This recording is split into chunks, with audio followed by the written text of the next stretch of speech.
जन्माष्टमी थी तो श्री हमारी श्यामाजू नंदगांव गई, लाला को जन्मदिन है, हम भी बधाई दिया मैं। और वहां जाकर के जब किशोरी जी ने देखा तो नंदन को सब लोग बधाइयां दे रहे थे, भैया जन्माष्टमी की। किशोरी जी भी बधाई देवे गई। नंदन क्या कर रहे थे कि सामने आने वाले लोग जो उनको बधाई दे रहे थे वो अपना हाथ आगे करें या अपना वस्त्र का भाग आगे करें या अपना पल्लू आगे करें या कोई पात्र आगे करें, उसको ठाकुर जी भर देते थे। किशोरी जी टेढ़ी नजर से देख रही, समीप गई तो मधुमंगल श्री दामा आदि बोले, हमारे लाला को हृदय देखो श्री जी आपने, जो जैसो पात्र लेके आ रहा हो हमारो लाला वाकू भर भर के दे रहा है। ठाकुर जी बोली, ये हृदय को स्वरूप ना होए करे, हृदय को स्वरूप तो ये है कि भैया जो जितनो पात्र लाए उतनो मत भरो, अपनी तरफ से बड़ो पात्र दे के वाकू भी भर के दो। या में कौन सी निर्मलता, कोई ने हाथ आगे किए, अब बेचारे को हाथ इतना छोटो कि वहां में 2 ही लड्डू आ सकें, तो बेचारे को 2 ही मिलेगा। अब कोई पात्र बड़ो लिया है तो वाकू भर के दे रहे हैं। अरे हमारे श्याम सुंदर को भाव तो ऐसा होना चाहिए, बड़े बड़े पात्र लेके आओ, सबन को पात्र दो और फिर वाकू भरो, तब उन पर कृपा करो। ललिता विशाखा ताली बजाने लगी, देखो हमारी श्री जी को भाव, ये पैज तो चलती रहे। हमारी श्री जी तो बड़ी कृपालु, बड़ी दयालु है, नेक में ही दया कर दें, नेक में ही कृपा बरसा दें। हमारे श्याम सुंदर कभी कभी श्री जी को दिखावे के काजे कृपा करें, देखो हमने वो कृपा करी, लेकिन श्री जी दिखावे ना है, श्री जी को भाव ही ऐसा होवे कि ठाकुर जी वही में ही हार जाएं, या के आगे और कहा करें हम। तो श्री जी को स्वभाव है। तो इसलिए भैया यदि आपके भीतर रस आया है, आपके भीतर भाव आया है, उस भाव से, उस रस से, उस ज्ञान से, उस भाव से संसार को मत रिझाओ। ये वृंदावन चतुर्व्यूह से श्री जी की सेवा करता है। तो तीसरा व्यूह जो है वो रसिक है, रसिक जन। वृंदावन के रसिक जन हो या वृंदावन के बाहर रहने वाले रसिक जन हो, वे सब अपने भाव से किशोरी जी को प्रसन्न करें, उनको आनंदित करें, ऐसा भाव है। और चौथा वृंदावन का जो भाव है वो श्री यमुना जी, रज वृक्षवल्लरी सघन कुंज, रसिक जन और श्री यमुना। इन चतुर्व्यूह रूप से वृंदावन श्री जी की सेवा करता है, हमारे श्याम सुंदर की सेवा करते हैं, उनको लाड़ लड़ाते हैं, उनको प्रसन्न करने का भाव करते हैं। इसलिए वृंदावन आओ तो इन चारों की शरण ग्रहण करो, रज सघन कुंज लता गुल्म पत्र पुष्प, रसिक जन और श्री यमुना जी। इन चारण को प्रणाम प्रथम करो, वाके बाद बिहारी जी को दर्शन करो, वाके बाद राधा वल्लभ जी को दर्शन करो, वाके बाद राधा रमन जी के पास जाओ। अभी हम लोग चूक क्यों रहे हैं पता है? ये वृंदावन को सेल्फी पॉइंट और ये रील्स बनाने की स्थिति में क्यों लिया है हम लोग? क्योंकि हमने गुरु का आश्रय तो लिया ही नहीं। हमने 4 गुरुओं को छोड़ सीधे ठाकुर जी का दर्शन किया, हम उसको समझ ही नहीं पाएंगे, हम उनको जान ही नहीं पाएंगे। मैथ्स की बुक है, साइंस की बुक है, सोशल स्टडीज की बुक है, और बुक समझ में तो तब आएगी ना जब गुरु का आश्रय लोगे। ऐसे ही भैया ये राधा रमन जी भी एक किताब हैं, राधा वल्लभ जी भी एक किताब हैं, श्री बिहारी जी भी एक किताब हैं। इनको तब समझोगे जब गुरु को आश्रय लोगे। हम किसी व्यक्ति विशेष के पास जाने की नहीं कह रहे, ये 4 गुरु वृंदावन में हैं चतुर्व्यूह रूप से, श्री रज, श्री सघन कुंज, श्री रसिक जन और श्री यमुना जी। इन चारों को आश्रय पहले लो और वाके बाद आप प्रवेश करो। आपको वास्तव में लगेगा कि हमने राधा वल्लभ जी 10 बार गए लेकिन दर्शन पहली बार भयो है, 10 बार बिहारी जी गए लेकिन दर्शन आज पहली बार। जैसा हुआ वैसा पहले कभी नहीं हुआ। गुरु के आश्रय में होकर के फिर जाओ। ये चतुर्व्यूह है वृंदावन का। इनके आश्रय के बगैर वृंदावन जाना एक प्रकार से व्यक्ति वंचित हो रहा है उस महाभाव से, उस महारस से। और बंधुओं, हमारा वृंदावन जो है ना, मैं एक बात कहा करता हूं अपनी कथा में, ब्रजवासी वो नहीं जो ब्रज में रहे, ब्रजवासी वो जिनके चित्त में ब्रज रहे। नागपुर के लोग हैं कई यहाँ बंबई से भी आए हैं, कई यहाँ कलकत्ता से भी आए हैं, दूर दूर से सब लोग आए हैं। आप कहीं भी रहो, सदा ब्रज आपके चित्त में है, तो आप विश्वास मानो, जब ब्रजवासियों की अटेंडेंस रोज होती होगी ना, तो उन ब्रजवासियों की अटेंडेंस में 500-600 तो नागपुर के लोगों की भी अटेंडेंस हो जाती होगी। क्यों? बोले शरीर से भले ही नागपुर में थे, चित्त से तो वृंदावन में ही थे ना। 200-300 लोग कलकत्ता की भी अटेंडेंस लगाते होंगे, भले ही देह से कलकत्ता में थे लेकिन चित्त से तो वृंदावन में थे ना। 100-150 लोग बंबई के भी अटेंडेंस लगाते होंगे, देह से भले ही कहीं भी थे, चित्त से तो श्री धाम में थे ना। और निश्चित अभी वृंदावन की गणना चित्रकेतु कर रहे होंगे ना, प्रेजेंट लगा रहे होंगे कौन कौन आया, निश्चित ही चितनवी हॉल में बैठे हम सब की भी गणना हो ही गई होगी, क्योंकि बैठे भले कहीं भी हैं, वृंदावन को याद तो कर रहे हैं ना। आप चाहे नागपुर रहो, बंबई रहो, कलकत्ता रहो, यहां रह करके भी इन चतुर्व्यूह का स्मरण नित्य करो। ब्रज की रज, ब्रज के लता गुल्म पत्र पुष्प, ब्रज के रसिक जन और श्री यमुना जी, इन चारों को कोई व्यक्ति यदि नित्य प्रणाम करे, तो मुझे ऐसा लगता है कि श्री जी और हमारे ठाकुर जी फिर उसको कितना भी अभागा हो उस पर कृपा करेंगे निश्चित, क्योंकि ये योग्य बनाते हैं उनके।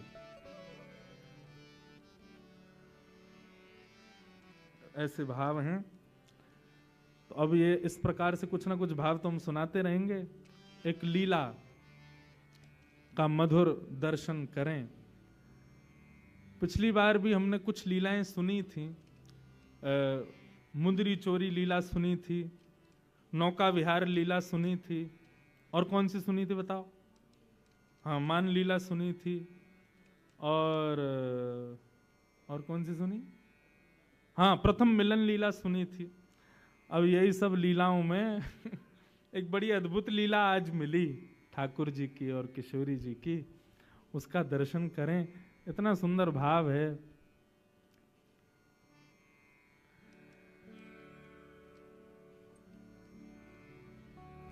सूरदास जी का भाव है और बहुत सुंदर है। ऐसा भाव है कि भैया श्री कीर्ति मैया, वैसे तो किशोरी जी हमारी इतनी सुकोमला हैं, सदा सखीन के मध्य में रहें, सब सहचरी सेवा करें, लेकिन आज कीर्ति मैया किशोरी जी से ऐसे ही केवल दिखाने के भाव से, समाज को दिखे उस भाव से किशोरी जी से कहती हैं, लाली अब धीरे धीरे घर के काम काज भी सीखो, आने चाहिए, लेकिन काम काज सिखावे तो हैं कीर्ति मैया, लेकिन ये ललता विशाखा आदि सब सखी ऐसी हैं कछु करन ना दें किशोरी जी को। लेकिन आज किशोरी जी हट करके बैठी हैं कि नहीं, आज मैया जो कार्य कहेगी हम जरूर करेंगे। और मैया ने कार्य कह दियो है, लाली आज एक काम कर, गौशाला में जाके गैया को दूध काट के ला। और किशोरी जी आज गैया को दूध दोहे हुए जा रही हैं। इतनी सुंदर लीला है। अच्छा, आजकल तो गौशालाओं में गायों को बांध देते हैं, लेकिन प्राचीन काल में ऐसा नहीं था। किशोरी जी को देख करके गैया के भी मन में भाव आया हो या लीला को और बढ़िया संवरण किया जाए। तो किशोरी जी तो जैसे ही दूध दोहे हुए बैठी हैं, अत्यंत सुकोमला, अत्यंत सुकुमारी किशोरी जी के हस्तकमल को स्पर्श पाकर के गाय मन में विचार करने लगी, श्रम है जाएगा श्री जी को, या काम में तो एक ही निपुण है, नंद नंदन वही ते करवाएंगी। तो गैया वहां से भागी, अब पीछे पीछे श्री जी भाग रही हैं, ललता विशाखा भाग रही हैं गैया को पकड़वे को। इतने में ही सघन कुंज में सामने नंद नंदन दिखाई दिए हैं। नंद नंदन ने जैसे ही देखो सोई किशोरी चिल्ला के बोली, अरे नेक मेरी गैया को पकड़ो, दूध दोहनो है, अरे नेक या को पकड़ लियो। इतने में ही ठाकुर जी ने महाराज अपने सुंदर पराक्रम से वह गैया को पकड़ लियो, और गैया को पकड़ के बोले, कहो श्री जी कहा सेवा करें आपकी। बोले आज मैया ने हमको सेवा दी है कि जाओ गैया को दूध दोहे के लाओ। हम दूध दोहे में आई हैं, लेकिन ये गैया रुके ही नहीं रही है। ठाकुर जी बोले दूध धोना आवे तुम पे? बोलो क्यों नहीं आवे, नेक दोहे के दिखाओ। अब जैसे ही श्री जी फिर छुए बैठी, गैया फिर भागने लगी। तब ठाकुर जी कह रहे हैं देखो हम दोहे के दिखाएं आपको, गैया को दूध कैसे दोहो जाए। और वो कह रही है तुम पे कौन गैया दुहावे को, तुम्हारे लक्षण गैया दोहे वाले तो लगना रहे हैं। ठाकुर जी बोले क्यों, हम या जन्म के नहीं, हम तो जन्म जन्मांतर के ग्वाला हैं, हमसे भैया गड़िया गैया कौन दोहे सके। बोले कनक सोने की बाल्टी हाथ में लेकर के और अधपैया आधे आधे घुटनेन पे बैठ गए और कह रहे हो गैया दोहे में आई हैं। हम सब जाने तुम्हारी बातन ने, तुम ये गैया वैया चरावे ना आओ सघन कुंज में। ठाकुर जी बोले तो फिर क्यों आवे हम? बोले हम जैसी सुंदर नई नवेली गोपीन को देखवे के काजे आओ तुम, तुम्हारी सब बातन ने जाने हम। यशोदा मैया और नंद बाबा के आगे कोई बहानो चाहिए या हमारे गैयान को बहानो बना के आओ कि गैया चरावे जा रहा हूं। तुम्हारी सब करतूतन ने जाने, या वन में आके सघन कुंज में आके गोपीन को ताड़ हो आप तो। ठाकुर जी बोले अरे ऐसी कैसी बात कर दी मधुमंगल श्रीदामा। बोले लाला ये तो बड़ी हमारी तोहीन है रही है, कछु करके दिखा। बोले कहा करके दिखाऊं? गैया गैया दूध दोहे के दिखाने, कैसे दोहे जाए या कुछ दिखा तो सही। ठाकुर जी बैठ गए, सोने की बाल्टी है नीचे धरी है, गैया भी आनंद ले रही है। आज आनंद आवेगो, ठाकुर जी की और किशोरी जी की मधुर लीला चल रही है और ठाकुर जी दूध दोहे रहे हैं। अब दूध दोह तो रहे हैं, अब थोड़ी देर तो दूध काटते काटते बाल्टी में जावे, लेकिन जैसे ही श्री जी सामने आवे सो दूध की बाल्टी से वो धार अलग हटके नीचे जमीन पे गिरने लगे। अब किशोरी जी और सब गोपी मुंह पे हाथ धर के ऐसे में देखो ये दूध काटनो आवे इन पे, आधो दूध तो नीचे फैला दियो। सूरदास जी वर्णन कर रहे हैं, सब सखी और किशोरी जी कह रही यही सिखाया तुम्हारी मैया ने। ठाकुर जी बोले का है वो? बोले नीचे देखो। ठाकुर जी का चित्त वृत्ति तो किशोरी जी में ही लगी भैया। अब भले ही प्रकट करके दिखा रहे हैं कि भैया देखो मुंह पे कितना आवे, लेकिन जहां जहां किशोरी जी घूम रही हैं वहीं वहीं ठाकुर जी को ध्यान जा रहा है। और वह कारण से दोहे तो रहे लेकिन बाल्टी की जगह नीचे गिर रहा है सब रो। तो यही सिखाया हो तुम्हारी मैया ने। किशोरी जी खींचन लगी, मेरी गैया को सबरो दूध फैला दियो। कीर्ति मैया ने कही कनक बाल्टी भर के लियो और या कौन के पल्ले लियाई में गैया को सबरो दूध नीचे फैला दियो। ठाकुर जी बोले मेरी मैया ने गैया दोहिनो सिखायो कि नहीं सिखायो, लेकिन तेरी मैया ने कहा सिखायो ये मुझको पता है। किशोरी जी बोली कहा सिखायो मेरी मैया ने? सूरदास जी वर्णन कर रहे हैं, सूरदास प्रभु झगड़ो सीख्यो, सूरदास प्रभु झगड़ो सीखो, सूरदास प्रभु झगड़ो सीखो। तेरी मैया ने तो को गुस्सा कर वो सिखाया है। ठाकुर जी बोले तुम्हारी मैया ने तो तुमको गुस्सा कर वो सिखाया हो। इतने में मधुमंगल पूछो लाला गुस्सा भी ऐसो वैसो ना कर रही हैं तो कैसो कर रही हैं? बोले ज्यों घर खसम गुसैया तो पे, ज्यों घर खसम गुसैया तो है। लाला जैसे घर के खसमते बाकी घरवारी रूठे ना बातें लड़े काहे, ऐसी श्री जी तोते लड़ रही है। हाँ बोले यार यही बात सही है, बिल्कुल सही कह रहे हैं। अब तो श्री जी और सब सखी बोली इन दारी के इनको काउ देना हाथ दिखाना पड़ेगा। कछु तो कछु भाव निकाले। कौन दुहावे गैया तुम पे, कौन दुहावे गैया तुम पे, कौन दुहावे गैया तुम पे, कौन दुहावे गैया। बोलो ऐसी ऐसी लीला हमारे ब्रज की है।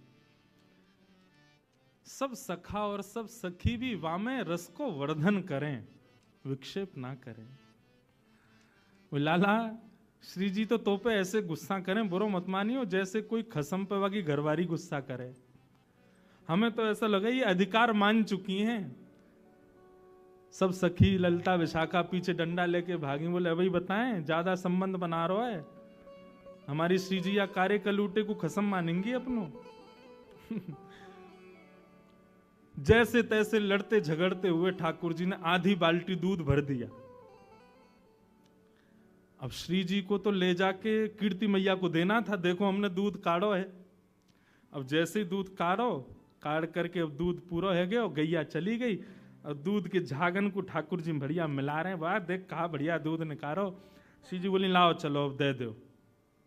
ठाकुर जी बोले नहीं मिलेगो, ये तो हमने निकारो है, हमारे सब ग्वाल बाल भूखे हैं, हम भूखे हैं, हमारे सबरे बंदर भूखे, हम पीवेंगे या को।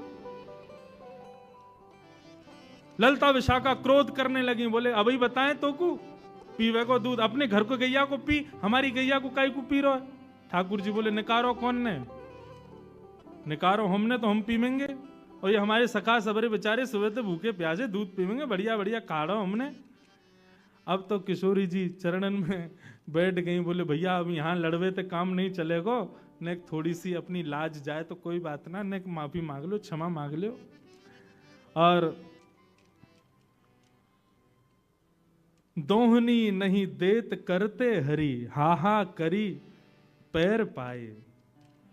किशोरी जी चरणन में गिर के हा कर रही हैं, बोले भैया हमारी दोहिनी दे दे, मैया को दिखानो है ले जा करके। और जैसे ही श्री जी प्रार्थना कर रही हैं कि हमारी दोहिनी दे दो, सो ठाकुर जी को और आनंद आ रहा हो, बोले अच्छा श्री जी चाहिए, बोले हाँ एक बार और हा करो। श्री जी फिर कह रही हैं भैया तेरे हाथ जोड़ रही हैं, जो तू कहेगो सो करेंगी, हमारी दोहिनी दे दे, मैया को जाके दिखानो है। तब खूब परेशान करके खूब श्री जी को श्रमित करा के तब अंत में ठाकुर जी ने दोहिनी प्रदान करी है। ऐसे हमारे दोहिनी गाय दोहन लीला हमारे ब्रज में भई है, ठाकुर जी की और श्री जी की। मैया को जाकर के श्री जी ने प्रदान कर दिए, बोले लो हमने दूध निकारो। आज कीर्ति मैया ने खूब नजर उतारी है, बलैया लई है, बोले जय हो हमारी श्यामा जू ने आज पहली बार दुग्ध निकारो। महाराज पूरे बरसाने में एक एक बूंद भर दूध की बांटी गई है, क्यों श्री जी ने दूध निकारो है। लेकिन असलियत तो सब जानने हैं कौन ने निकारो, हमारे लाला निकार के लाए हैं। ऐसी मधुर भाव से सूरदास जी ठाकुर जी की मधुर लीलाओं का वर्णन कर रहे हैं। बंधुओं, ये परस्पर जो प्रेम भाव है ना, ये केवल हम आप सबको उस रस का केवल एक बिंदु चखाने के लिए श्री जी और ठाकुर जी करते हैं। कई बार श्री जी के भाव प्रकट करने में ना कभी कभी डर लगता है। आजकल के सामान्य भावों को सुनने वाले लोग कहीं इससे कोई अनर्गल अर्थ ना निकाल लें। हमारी श्यामा जू, हमारी किशोरी जू, उनके भाव में कहीं कोई विश्लेष ना आ जाए, इसलिए भय लगता है कभी कभी। लेकिन हमारी श्री जी को प्रेम कैसा है पता है? अंतर्निष्ठ प्रेम। अंतर्निष्ठ प्रेम किसे कहते हैं? सामने देखोगे तो ऐसा लगेगा कि लड़ रही हैं, गुस्सा कर रही हैं, लेकिन जैसे ही श्याम सुंदर चले जावे वाके बाद श्री जी को प्रेम मानो रोम रोम से प्रकट हो गए। और वह सुंदर प्रेम को वर्णन श्री नंददास जी महाराज अपनी वाणी में करें। बहुत सुंदर भाव है। हमारी और सर्वेश भैया की आपस में एक दूसरे को पदावलियों की वो होती है, क्या बोलते हैं उसको, कंपटीशन होता है, पद भेजो कंपटीशन। ये पद भेजते हैं तो मैं सोचता हूं इससे दुगना बढ़िया भेजूंगा। ये जो पद भेजते हैं उससे मैं रात भर चिंतन में चला जाता हूं, फिर हम ऐसा पद भेजेंगे एक आध महीना को चिंतन में चले जाएं। तो किशोरी जी का एक सुंदर भाव श्री नंददास जी वर्णन करते हैं। किशोरी जी का प्रेम कैसा। अब गैया दोह के तो आ गई वापस, वहां तो खूब लड़कियां आई, झगड़ के आई हैं श्याम सुंदर से, लेकिन अब एकांत में जब बैठी हैं तब श्याम सुंदर को स्मरण करते हुए किशोरी जी कितने सुंदर भाव कह रही हैं। आहा,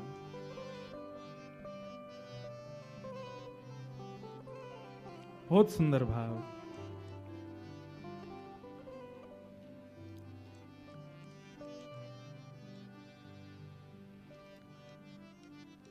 मैं पछहार रही बहू तेरो, कहू नेक नानी के हेरो, मैं पछहार रही बहू तेरो। श्री जी सब सखियन से कह रही हैं कि ठाकुर जी कैसे हैं, मुकु नेक बताओ, नेक मुकु सुनाओ उनके बारे में। सब सखी बोली अभी अभी तो मिलके आए हैं, अभी अभी तो उनसे खूब लड़ झगड़ के आए हैं, और रोज ही कोई ना कोई लीला होवे श्री जी। पर हम हर बार देखें कि आप जब भी एकांत में आके बैठो फिर सबन से कहो कि नेक थोड़ा कृष्ण के बारे में बताओ, उनके रूप के बारे में बताओ। आप जाओ तो हो उनसे मिलवे, सामने खड़े हो, मैं नेत्रन से निहार ले करो। फिर ये आप एकांत में आकर के क्यों कहो कि श्याम सुंदर कैसे हैं, नेक उनके रूप को वर्णन करो। ठाकुर जी हूं मैं तो हैं सन्मुख, वही समय देख ले करो उनको। तब सब सखियन सो हमारी श्रीजू कहा कह रही हैं, इतनी सुंदर भाव हैं श्री नंददास जी के। बोली अरे सखी कहा बताऊं, तुम लोग बड़ी सौभाग्यशाली हो जो नयन भर के श्याम सुंदर को देख लेती हो, लेकिन मेरी स्थिति ऐसी होती है कि एक क्षण से अधिक यदि मैं नेत्रों से श्याम सुंदर को देखती हूं तो उतने में मेरी स्थिति क्या होती है,